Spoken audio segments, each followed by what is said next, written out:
Assalamualaikum warahmatullahi wabarakatuh. Waalaikumsalam warahmatullahi wabarakatuh. Selamat siang semuanya. Siang. Gimana nih kabarnya hari ini? Alhamdulillah baik.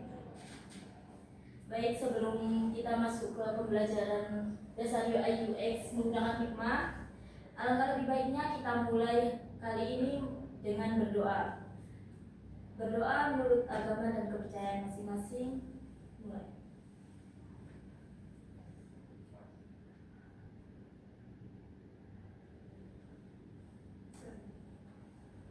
Terima kasih semuanya. Semoga pembelajaran hari ini bisa berjalan dengan lancar dan tentunya bisa menghasilkan manfaat untuk kita semua tentunya.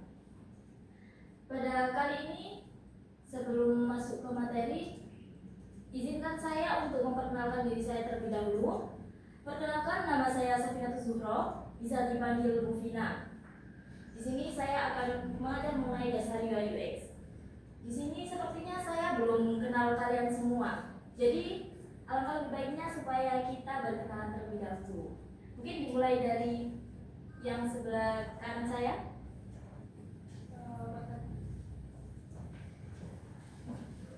Perkenalkan, nama saya Vivian Sutawandari, bisa dipanggil Vivi, alamat Jati Sekolah, absen 1. Selanjutnya. Perkenalkan, nama saya Fadila Nabila, bisa dipanggil Dea. Alamatnya di Sukolilo, absen 2.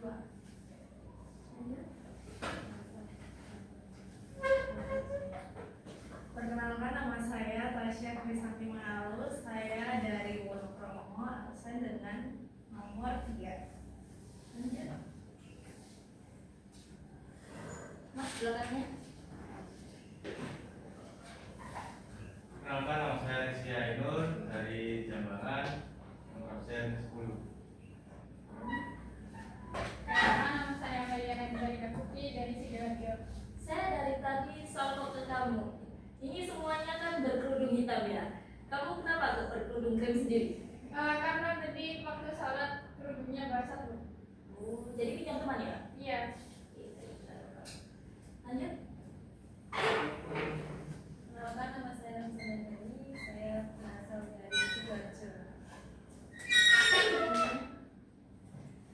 Perkenalkan, nama saya Nur Aini, alamat Jebalan Baru, nomor absen 8.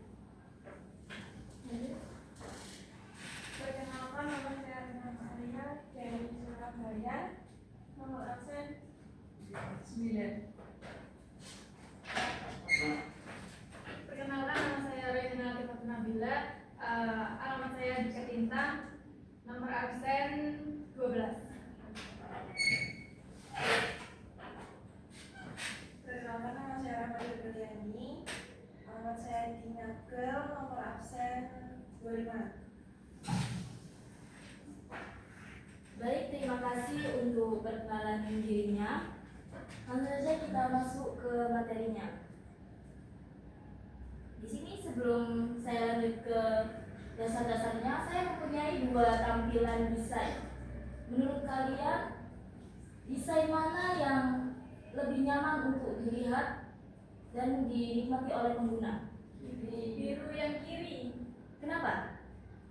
karena warnanya tidak nabrak.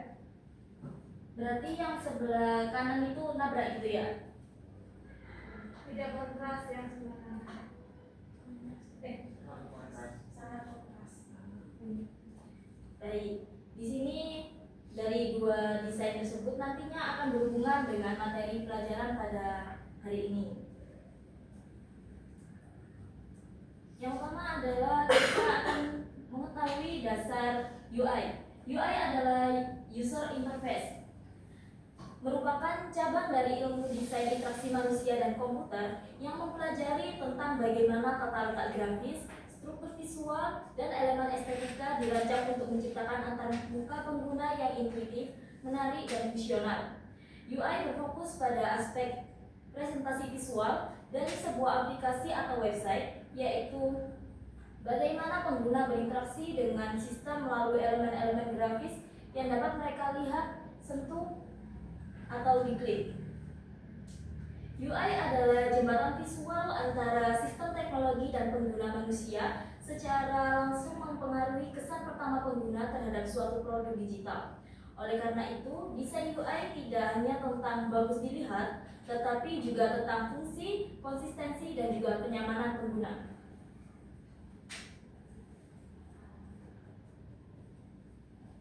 Selanjutnya yaitu komponen penting UI. UI terdiri dari berbagai elemen yang dirancang untuk menciptakan interaksi yang efisien, intuitif, dan menyenangkan antara pengguna dan sistem. Komponen-komponen ini saling bekerja sama untuk menciptakan pengalaman pengguna yang optimal. Komponen penting UI diantaranya adalah yang pertama adalah layout. Di sini, layout adalah struktur dasar penempatan elemen-elemen dalam sebuah halaman aplikasi atau website. Berfungsi membantu pengguna memahami hierarki informasi, mengarahkan perhatian, dan juga menciptakan navigasi yang logis.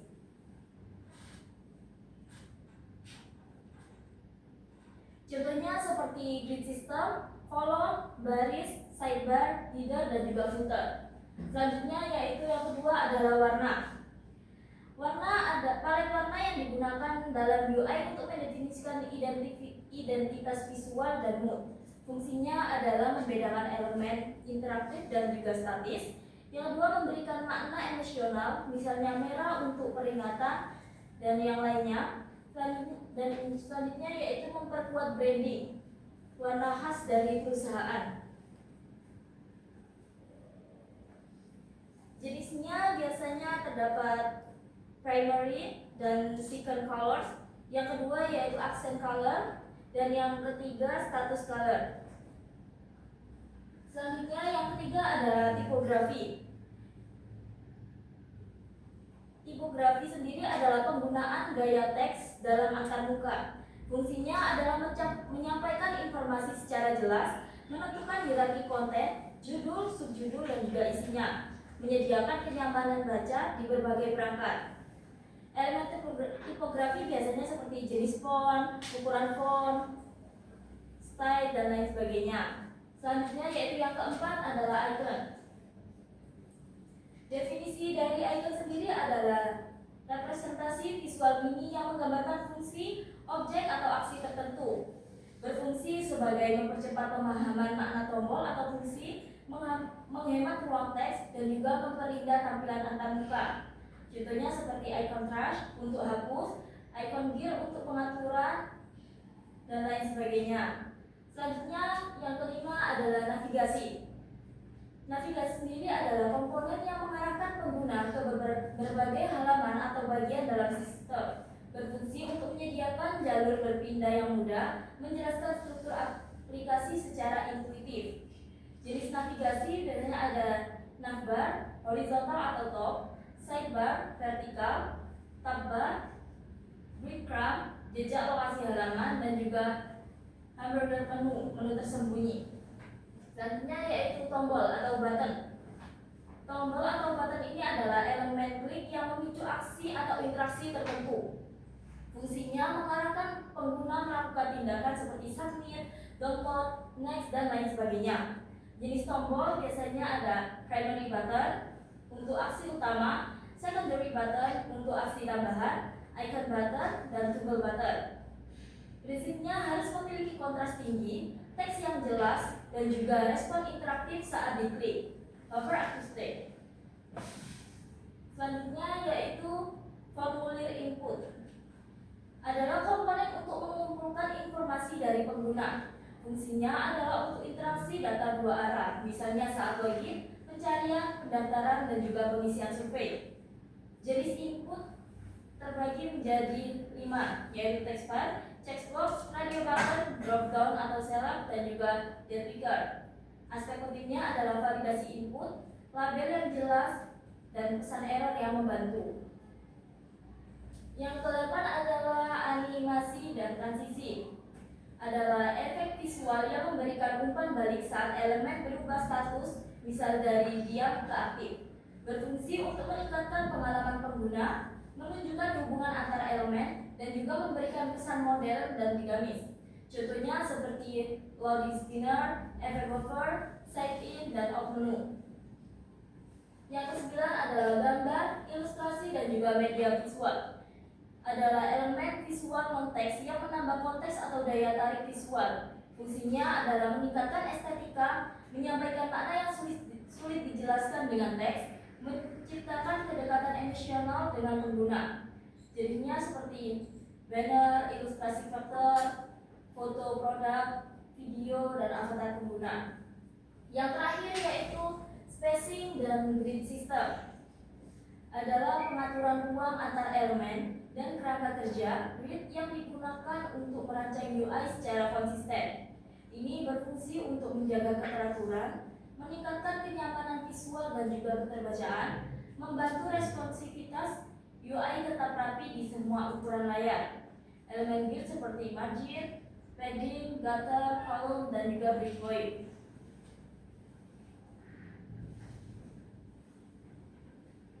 Selanjutnya adalah fungsi utama UI. Yang pertama adalah menyampaikan informasi secara visual. Yang kedua, memfasilitasi interaksi pengguna dengan sistem. Yang ketiga, meningkatkan kenyamanan dan juga efisiensi penggunaan. Yang keempat, mendukung pengalaman pengguna atau UX. Yang kelima, mencerminkan identitas visual produk. Dan yang terakhir adalah mengarahkan perilaku pengguna. Selanjutnya di sini ada UX atau juga user experience yang merupakan ilmu yang berfokus pada desain suatu produk berdasarkan apa yang dibutuhkan dan diinginkan pengguna. Profesi UX lebih banyak memainkan konten dan elemen dari suatu informasi yang berkaitan dengan tujuan bisnis dan kebutuhan pengguna. UX design salah satu komponen utama untuk membuat website, aplikasi, atau produk apapun yang diinginkan seseorang. Apabila UI berfungsi untuk memberikan tampilan yang menghubungkan produk dan pengguna, UX berfungsi untuk meningkatkan kepuasan pengguna melalui fungsi dan kenyamanan dari produk yang dikembangkan. Sedangkan komponen UX terdiri dari struktur desain, navigasi, dan juga desain visual. Fokus utama dari UX design yaitu memastikan user menemukan value dalam apa yang mereka alami saat berinteraksi dengan produk, baik itu aplikasi maupun website. Proses ini melibatkan pemahaman mendalam tentang kebutuhan, keinginan, dan keterbatasan user, serta konteks penggunaan produk. Dalam proses UX design, seorang desainer mungkin akan melakukan survei untuk memahami tantangan yang dihadapi user. Kemudian berdasarkan informasi tersebut, desainer membuat prototipe dan mengujinya dengan user untuk mendapatkan feedback. Proses ini membantu membuat produk yang tidak hanya fungsional, tetapi juga memberikan pengalaman memuaskan bagi user. Next, selanjutnya adalah komponen utama UX. Agar pengalaman pengguna bisa maksimal, UX dibangun dari beberapa komponen utama. Yang pertama adalah usability atau kegunaan. Merupakan komponen utama dalam UX yang berfokus pada seberapa mudah dan efektif sebuah produk digunakan oleh pengguna. Desain yang memiliki usability tinggi memungkinkan pengguna untuk menyelesaikan tugas mereka dengan cepat tanpa perlu bantuan atau petunjuk tambahan. Faktor-faktor yang termasuk dalam usability adalah kemudahan belajar, efisiensi dalam penggunaan, minimnya kesalahan, serta kepuasan pengguna selama berinteraksi. Jika suatu aplikasi atau website terlalu rumit digunakan, maka pengguna cenderung frustasi dan berhenti menggunakannya. Meskipun tampilannya menarik, oleh karena itu usability merupakan fondasi dari pengalaman pengguna yang baik. Selanjutnya yaitu yang kedua, information architecture atau arsitektur informasi. Berperan dalam mengatur, menyusun, dan juga menyajikan informasi secara logis agar pengguna dapat menemukan informasi yang mereka butuhkan dengan cepat dan juga efisien. Ia membantu membentuk struktur dan hierarki dalam sebuah website atau aplikasi melalui pengelompokan konten dan penamaan menu yang intuitif. Misalnya, pengguna bisa dengan mudah menemukan halaman layanan atau kontak karena dikelompokkan dengan baik di navigasi utama. Tanpa Tanpa yang baik, penggunaan merasa bingung dan tersesat meskipun kontennya bermanfaat. Yang ketiga yaitu interaction design atau desain interaksi. Adalah komponen yang menangani bagaimana pengguna berinteraksi secara langsung dengan sistem. Ini mencakup alur kerja, tombol, dan animasi saat diklik. Gestur seperti swipe dan tap, dan segala bentuk tindakan pengguna. Tujuannya adalah untuk menciptakan alur interaksi yang mulus, efisien, dan juga terasa alami. Sebuah interaksi yang dirancang dengan baik akan memberikan umpan balik pada pengguna, misalnya tombol yang berubah warna saat ditekan atau notifikasi muncul setelah tindakan berhasil. Tanpa desain interaksi yang optimal, pengguna bisa merasa tidak yakin apakah tindakan mereka berhasil atau tidak. Selanjutnya yaitu yang keempat adalah wireframing dan prototyping. Adalah proses membuat sketsa kasar tampilan halaman untuk menggambarkan struktur dan alur pengguna tanpa fokus pada estetikanya. Prototyping melanjutkan tahap ini dengan membuat versi interaktif yang bisa diuji sebelum aplikasi dikembangkan sepenuhnya. Komponen ini penting untuk menguji ide, memperbaiki kesalahan sejak awal, dan juga mendapatkan umpan balik dari pengguna atau stakeholder sebelum memulai pengembangan final. Wireframe dan prototype juga membangun tim pengembangan desainer memiliki visi yang sama terhadap produk yang akan dibuat. Yang kelima adalah visual design, adalah aspek estetika dalam UX yang berfungsi untuk memperkuat pengalaman pengguna secara emosional dan juga fungsional. Komponen ini mencakup warna, icon, tipografi, ilustrasi, dan juga tata letak visual. Walaupun visual design lebih mendukung navigasi yang jelas dan konsistensi visual agar pengguna merasa nyaman. Sebagai contoh adalah penggunaan warna yang tepat dapat memberikan rasa tenang, aman, dan juga menarik perhatian pada elemen penting seperti tombol beli sekarang.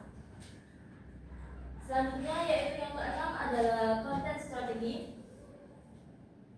Strategi konten berhubungan dengan bagaimana informasi ditulis, disampaikan, dan juga diatur agar bermanfaat dan mudah dipahami oleh pengguna. Konten yang baik bersifat informatif, relevan, dan disesuaikan dengan kebutuhan serta bahasa audiens target. Dalam UX, konten tidak hanya sekedar teks, tetapi juga termasuk gambar, video, icon, dan pesan sistem seperti notifikasi dan lainnya. Konten yang tidak jelas atau terlalu rumit bisa menyebabkan pengguna salah paham, bahkan meninggalkan situs atau aplikasi yang telah kita buat sebelumnya. Yang ketujuh adalah aksesibilitas adalah komponen penting yang memastikan bahwa desain dapat digunakan oleh semua orang termasuk penyandang disabilitas. Ini mencakup berbagai fitur seperti dukungan secara reader, navigasi dengan keyboard, teks alternatif untuk gambar, dan kontras warna yang cukup agar mudah dibaca oleh pengguna dengan penggunaan penglihatan. Desainnya inklusif, tidak hanya menunjukkan tanggung jawab sosial, tetapi juga memperluas jangkauan pengguna yang bisa mengakses dan menikmati produk tersebut. Selanjutnya yang ke-8 adalah user research atau riset pengguna.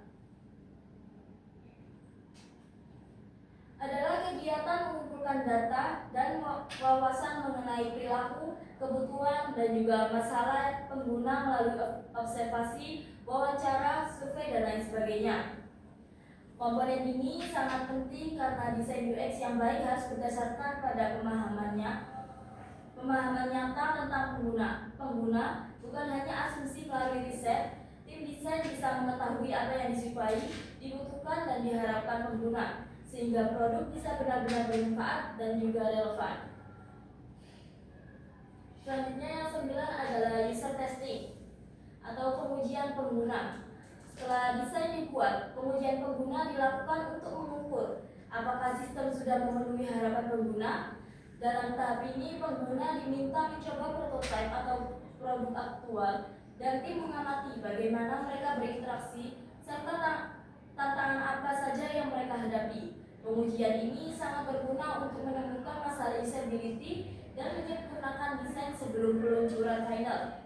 Tanpa pengujian, produk beresiko tinggi gagal karena tidak sesuai dengan cara pikir atau kebutuhan pengguna. Yang terakhir adalah feedback loop atau umpan balik. Berarti sistem menyediakan cara bagi pengguna untuk menyampaikan tanggapan atau keluhan dan pengembang bisa merespon serta melakukan perbaikan. Ini menciptakan siklus penyempurnaan yang terus-menerus berdasarkan masukan nyata dari pengguna. Contohnya adalah fitur laporan masalah atau kirim saran yang tersedia di banyak aplikasi modern. Feedback loop penting untuk mempertahankan kepuasan pengguna dalam jangka panjang dan memastikan sistem berkembang sesuai dengan kebutuhan pengguna.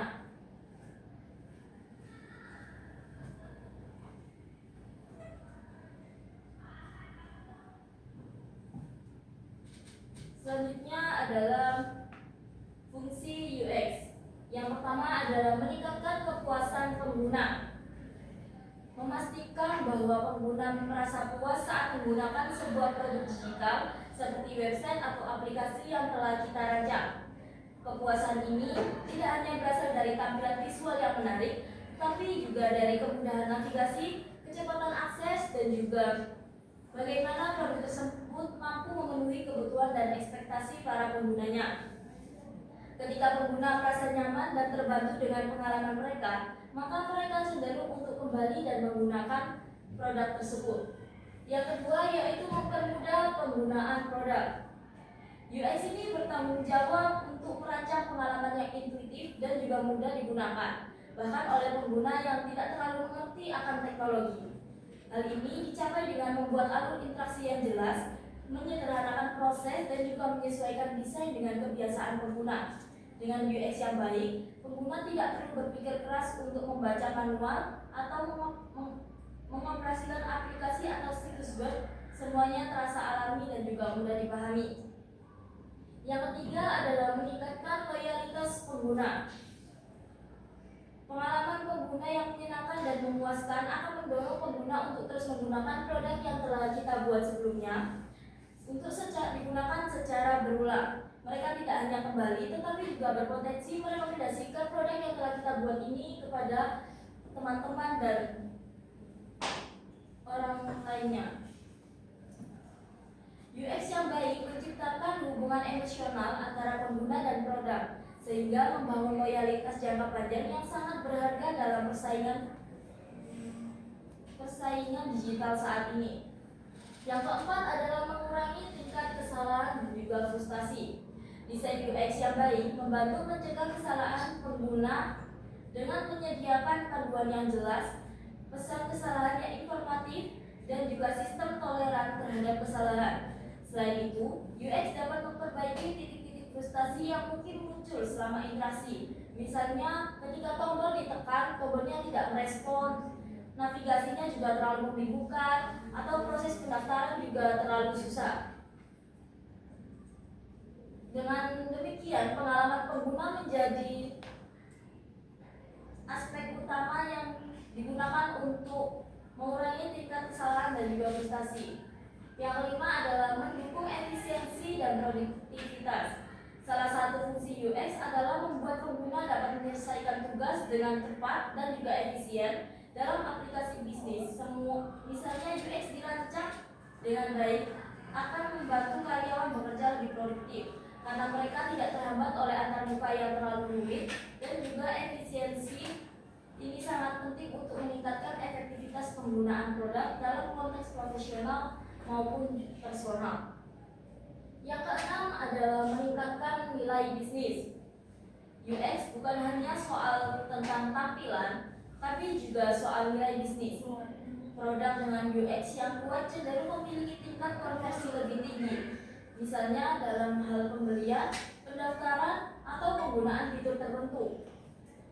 Dengan kata lain, UX berkontribusi langsung pada pencapaian tujuan bisnis seperti peningkatan pendapatan, retensi pengguna, dan juga pertumbuhan pasar. Oleh karena itu, UX adalah investasi penting bagi kesuksesan produk digital. Yang terakhir adalah membantu pengambilan keputusan berbasis data. UX ini juga bisa berperan dalam menyediakan data dan insight melalui user research dan juga testing. Informasi ini digunakan untuk memahami perilaku pengguna, mengidentifikasi masalah, serta mengevaluasi fitur dan alur kerja sistem. Dengan data tersebut, tim pengembang dan pengambil keputusan yang lebih tepat dan strategis dalam pengembangan produk. Sampai sini apakah bisa diterima? Baik, kita lanjutkan. Selanjutnya yaitu prinsip desain UI. Di sini untuk warna, mengenal dasar-dasar warna dan maknanya akan membantu kita untuk mendesain sesuatu tampilan yang lebih baik. Selain itu, psikologi warna dan hubungan perpaduan warna juga penting untuk menciptakan kesan visual yang enak dipandang oleh penggunanya. Yang kedua yaitu keseimbangan, kontras, dan juga typografi. Seorang UI atau UX dituntut untuk merancang desain atau tampilan yang seimbang dengan tetap mempertimbangkan kontras serta pilihan huruf yang enak dibaca. Yang terakhir yaitu konsisten. Jabatan profesi desainer UI UX harus terus-menerus memperluas pengetahuan dan pengalaman untuk bisa tetap konsisten mengemban tugas. Hal tersebut dapat dilakukan dengan berbagai ilmu dengan komunitas UI UX dan membaca berbagai referensi. Selanjutnya ada prinsip UX. Yang pertama ada strategi. Di sini strategi adalah menentukan tujuan dari pembuatan produk dan apa yang diinginkan pengguna. Jadi sebelum kita membuat suatu produk, kita harus memiliki strategi untuk kita kedepannya itu akan membuat apa dan digunakan untuk apa gitu. Yang kedua adalah cakupan. Menentukan kebutuhan pengguna seperti fitur dan hal apa saja yang harus ada pada produk. Di sini setelah kita menentukan tujuan dan membuat strategi, kita harus melakukan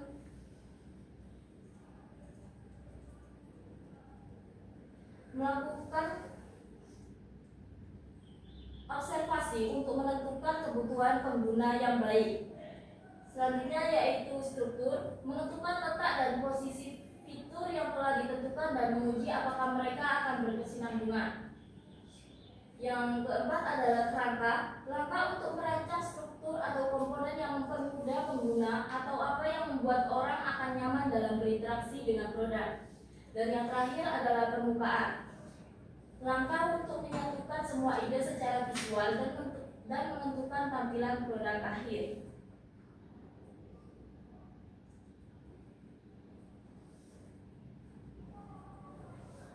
Perbedaan UI dan UX.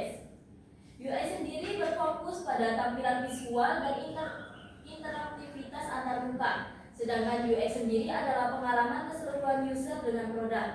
UI memiliki tujuan membuat produk yang menarik dan mudah digunakan secara visual.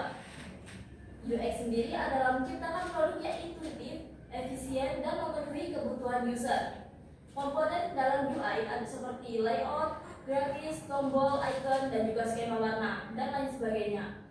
Di UX, komponennya seperti wireframing, prototyping, pengujian kegunaan, dan juga penelitian user.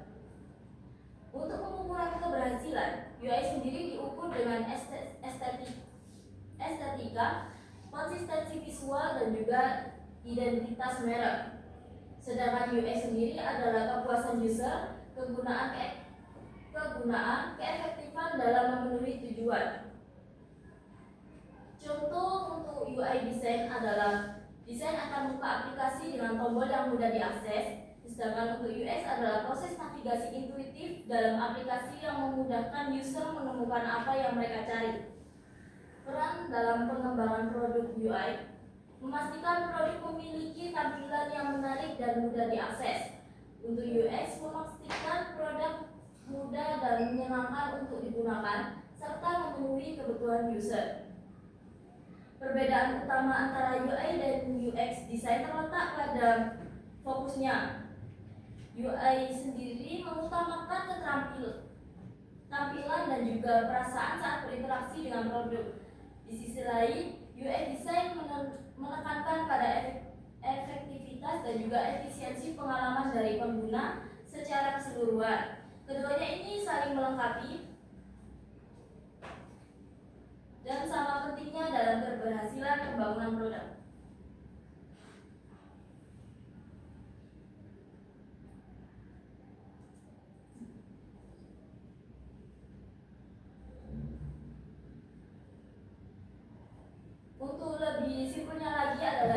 User interface ini adalah tampilan visual dari sebuah aplikasi atau website yang berinteraksi langsung dengan pengguna. Sedangkan UX-nya adalah pengalaman dan perasaan pengguna saat menggunakan aplikasi atau produk yang telah kita ciptakan. Analoginya adalah seperti ketika kita analogikan dengan mobil, seperti setir, tombol, dashboard, dan lainnya, atau bodi itu juga termasuk UI karena bisa terlihat dan bisa disentuh oleh penggunanya. Sedangkan UX adalah kenyamanan berkendara. Ketika apakah setirnya empuk, tombolnya mudah dijangkau, dan mobilnya apakah halus saat dikendarai. Jadi UI itu fokus pada tampilan mobilnya dan UX adalah pengalaman mengendarai mobilnya.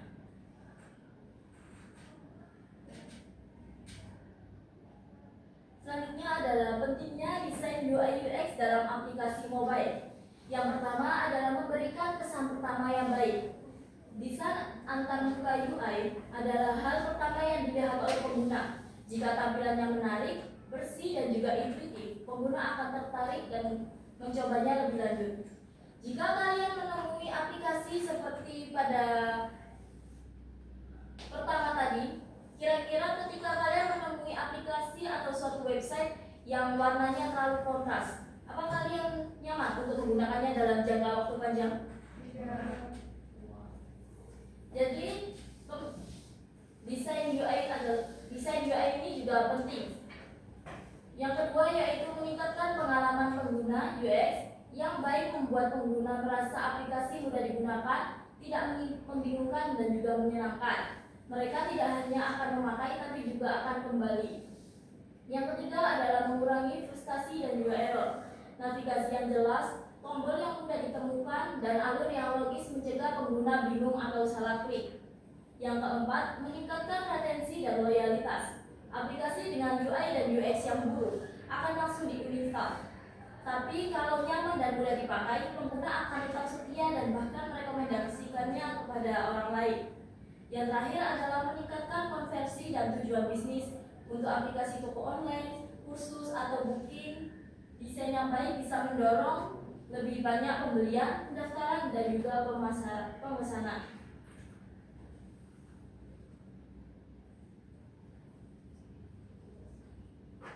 Selanjutnya kita masuk pada aplikasi Figma. Di sini ada yang tahu Figma itu apa?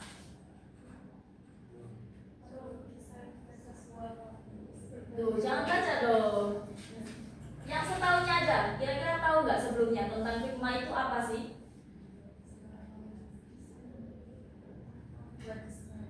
Aplikasi untuk membuat desain. Ya, benar. Figma adalah sebuah platform desain grafis berbasis website atau juga mobile yang memungkinkan pengguna untuk membuat, mengedit, dan berkolaborasi pada desain antarmuka pengguna, UI, prototype, dan juga desain grafis lainnya secara online. Berbeda dengan beberapa perangkat lunak desain lainnya, Figma ini dirancang untuk mendukung kerja kolaboratif dalam waktu yang nyata, yang memungkinkan beberapa pengguna untuk bekerja pada proyek yang sama secara bersamaan tanpa perlu menyinkronkan file. Jadi Figma ini fitur utamanya juga bisa digunakan dan cocok digunakan seperti mahasiswa atau siswa yang sedang mengerjakan tugas tetapi ingin melakukannya secara bersamaan.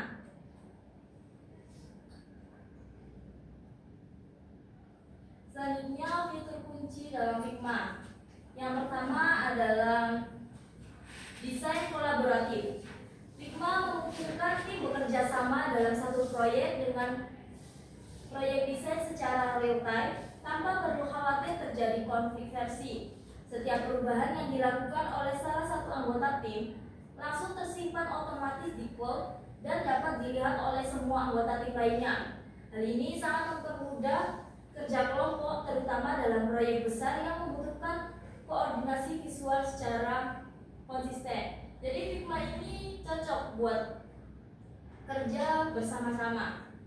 Yang kedua yaitu prototyping. Fitur prototyping di Figma memungkinkan pengguna untuk membuat simulasi aplikasi dengan cara menghubungkan antar frame atau halaman. Pengguna dapat menentukan interaksi seperti klik tombol, transisi antar halaman, dan juga efek animasi. Sehingga desain tidak hanya diam, tapi bisa diuji seolah-olah aplikasi tersebut sudah jadi. Ini sangat berguna untuk menguji alur kerja pengguna, user flow, sebelum masuk ke tahap config.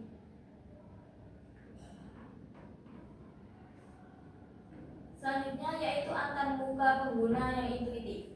Figma ini dirancang dengan antarmuka yang intuitif, yang artinya mudah digunakan bahkan oleh pemula sekalipun. Penempatan menu, icon, dan juga alat-alat desain sangat logis dan mudah diakses, sehingga mempermudah pengguna dalam melakukan proses desain. Hal ini membuat pengguna bisa lebih fokus pada kreativitas dan fungsionalitas tanpa merasa kesulitan dalam memahami alat-alat yang tersedia di Figma. Selanjutnya yaitu multi-platform. Figma ini dapat diakses dari berbagai jenis perangkat, bisa melalui web browser, Windows, Mac, dan juga hingga Linux, dan juga bahkan bisa kita gunakan di perangkat seluler kita seperti handphone. Hal ini memungkinkan fleksibilitas tinggi dalam mengakses dan mengedit desain kapan saja dan di mana saja, tanpa perlu instalasi perangkat lunak tersebut. Selanjutnya adalah keserbagunaan. Figma bukan hanya untuk desain antarmuka pengguna saja, tetapi juga bisa digunakan untuk membuat icon, ilustrasi, layout presentasi, wireframe, dan juga prototipe interaktif. Karena fitur-fiturnya yang lengkap dan fleksibel, Figma cocok digunakan untuk berbagai keperluan desain grafis digital, baik oleh pelajar, freelancer, maupun profesional industri kreatif. Selanjutnya yang terakhir adalah fitur kolaborasi. Dalam proses desain, Figma memfasilitasi kolaborasi yang sangat efektif. Pengguna bisa langsung memberikan komentar pada elemen desain, menyampaikan saran, catatan revisi, atau berdiskusi tanpa harus keluar dari aplikasi. Fitur ini sangat berguna dalam kerja tim karena mempercepat proses komunikasi dan memungkinkan semua anggota aktif berpartisipasi dalam pengembangan desain secara langsung. Selanjutnya adalah sejarah perkembangan Figma. Figma sendiri pada tahun 2012 dan 2013 oleh Dylan Fett dan Ivan Wallace memulai pengembangan Figma pada tahun 2012, sedangkan pada tahun 2013 Figma mendapatkan pendanaan awal dan mulai membangun fondasi platform desain kolaboratifnya.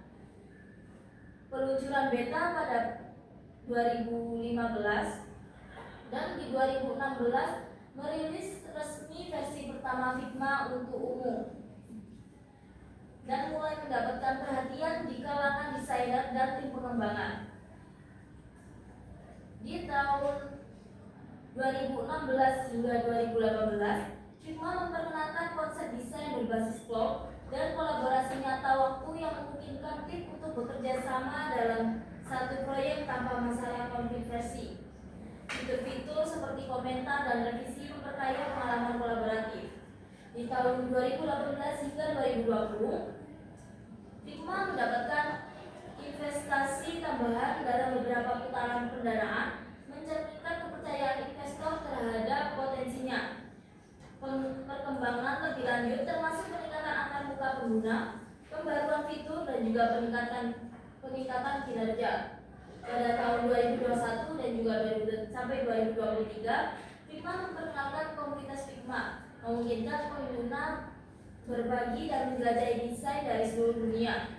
Plugin Figma juga diperkenalkan untuk menambahkan fungsionalitas khusus melalui plugin ekosistem.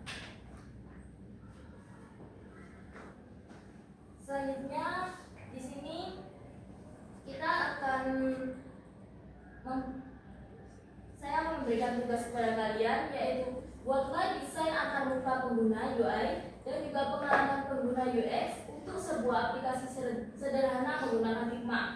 Untuk tema dan jenis aplikasinya bebas, boleh disesuaikan dengan minat kalian masing-masing. Bisa seperti aplikasi grafis sederhana dan juga lainnya. Setelah selesai bisa dipresentasikan di depan kelas. Saya beri waktu selama 30 menit. atau berkelompok? Iya, maaf. Ini untuk tugasnya dilakukan berkelompok. Di sini totalnya ada 10, kita bagi saja menjadi 2 kelompok, jadi 5 orang. Bisa mulai dikerjakan. Untuk timnya bisa cari sendiri supaya lebih enak.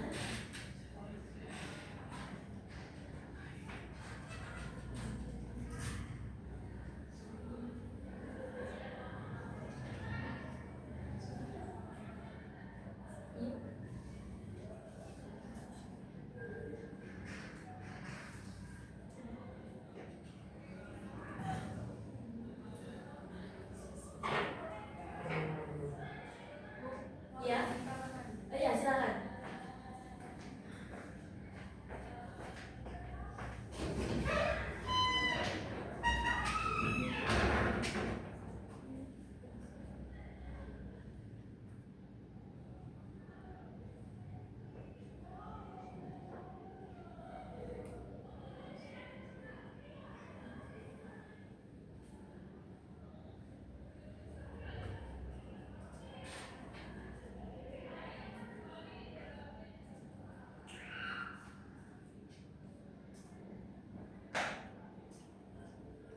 Silakan didiskusikan dengan anggota kelompoknya, kiranya mau membuat desain aplikasi apa, dan juga silakan dibagi untuk pengerjaannya supaya lebih cepat.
Ya, iya silakan.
jika ada yang tidak paham mungkin bisa ditanyakan.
salah satu dari kalian bisa mempresentasikan hasil dari kerja kelompoknya.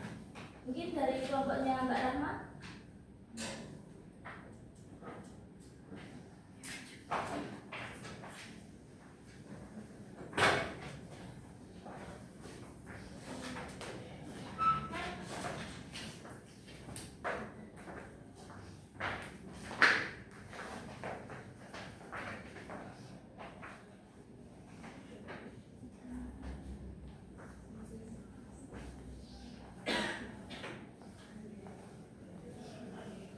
Assalamualaikum warahmatullahi wabarakatuh.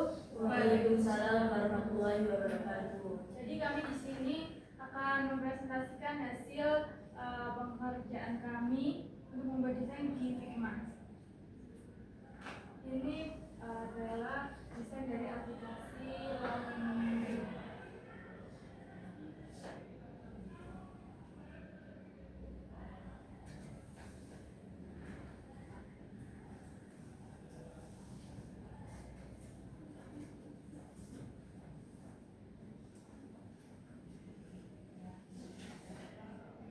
Jadi ini halaman awalnya ada daftar sama masuk. Jadi ini yang kedua untuk masuknya.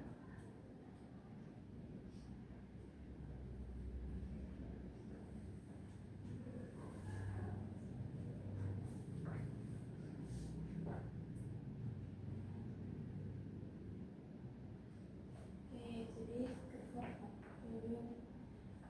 punya aku kita daftar dulu, isi email atau nomor WhatsApp, lalu kemudian username, dan daftar langsung di sini ada pilihan mau lantai kilogram atau satuan, dan satu 1 kilogram.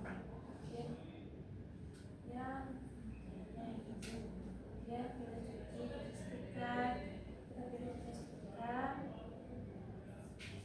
Kemudian masukkan kilogramnya ini series untuk pembayaran, kemudian mas. Nah, di sini bisa dipilih mau bayar lewat apa, kita lewat Dana.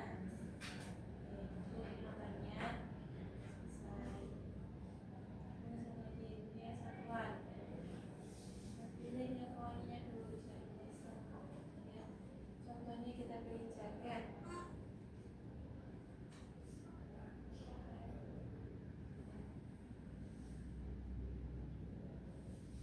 Bayar,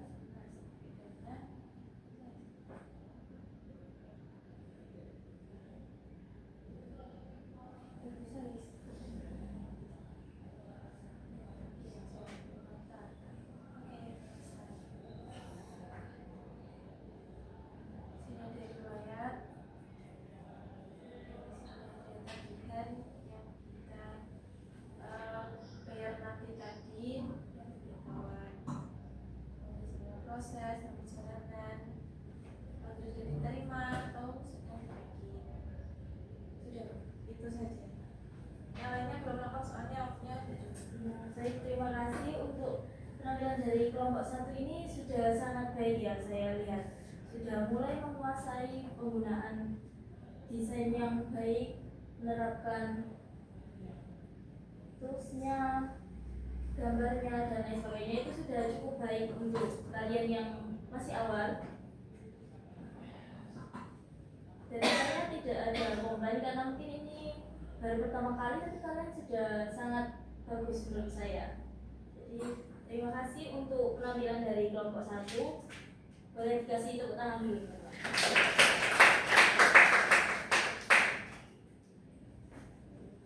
Mungkin cukup sekian presentasi dari kelompok 1. Mohon maaf apabila ada kekurangan. Waalaikumsalam warahmatullahi wabarakatuh.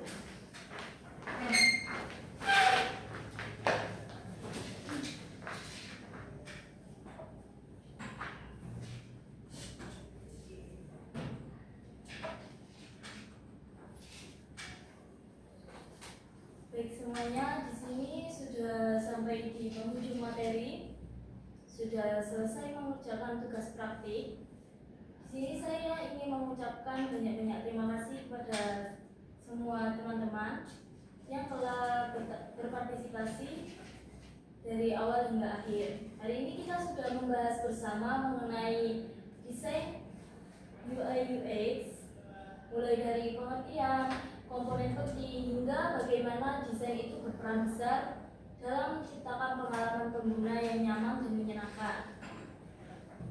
Kita juga mengenal dan mencoba langsung menggunakan Figma sebagai salah satu tools desain yang banyak digunakan oleh desainer profesional saat ini.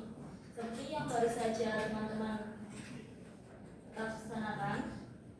Harapannya setelah pembelajaran kali ini, teman-teman juga jadi punya gambaran dan semangat untuk memulai mencoba mendesain sendiri. Karena di era digital seperti sekarang, kemampuan desain UI dan UX itu sangat dibutuhkan, baik untuk pengembangan aplikasi, website, atau bahkan produk digital lainnya.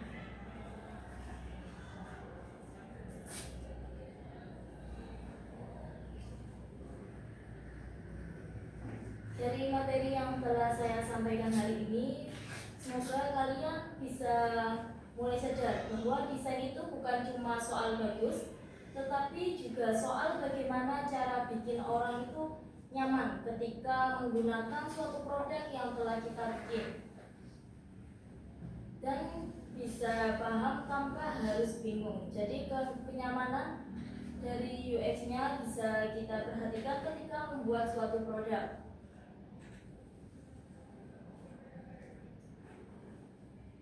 Mungkin sebelum kita mengakhiri pembelajaran kita pada hari ini, alangkah baiknya kita menutup pembelajaran dengan mengucapkan doa, harapannya supaya pembelajaran yang kita laksanakan hari ini bisa bermanfaat bagi kita semua. Berdoa menurut agama dan kepercayaan masing-masing.